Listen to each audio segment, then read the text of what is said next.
Inquisitor, meet Hawke, the champion of Kirkwall. Though I don't use that title much anymore.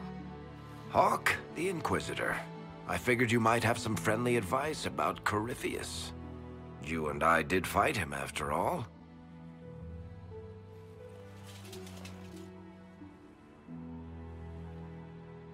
Impressive view. Reminds me of my home in Kirkwall. I had a balcony that overlooked the whole city. I loved it at first. But after a while, all I could see were the people out there depending on me. You're lucky it was just a single city. I've got half of Thedas. You're doing everything you can to protect them. Does it ever get any easier? I'll let you know. I don't envy you, Inquisitor. But I may be able to help you. Varric said that you fought Corypheus before. Fought and killed. The Grey Wardens were holding him, and he somehow used his connection to the Darkspawn to influence them. Corypheus got into their heads, messed with their minds, turned them against each other. If the Wardens have disappeared, they could have fallen under his control again.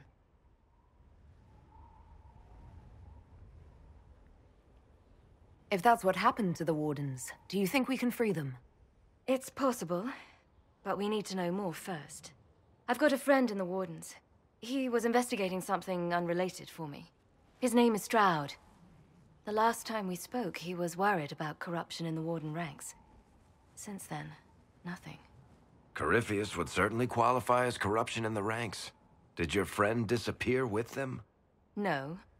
He told me he'd be hiding in an old smuggler's cave near Crestwood. If you didn't know about Corypheus, what were you doing with the Wardens? The Templars in Kirkwall were using a strange form of lyrium. It was red. I'd hoped the Wardens could tell me more about it. Corypheus had Templars with him at Haven. They looked like they'd been exposed to the lyrium you describe. Hopefully, my friend in the Wardens will know more. I appreciate the help. I'm doing this as much for myself as for you. Corypheus is my responsibility. I thought I'd killed him before. This time I'll make sure of it. Inquisitor.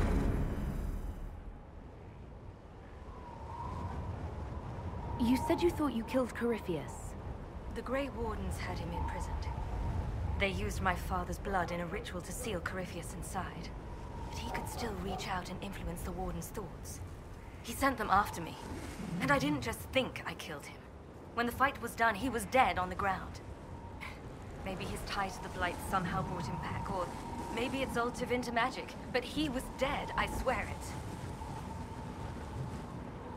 And where did you go after the mages rebelled? I heard the Chantry might be sending an exalted march to Kirkwall to put down the rebellion. We thought that leaving would save lives and force the Divine to divide her forces to hunt for us. But all the circles were rising up by then. We helped a lot of them take that final step.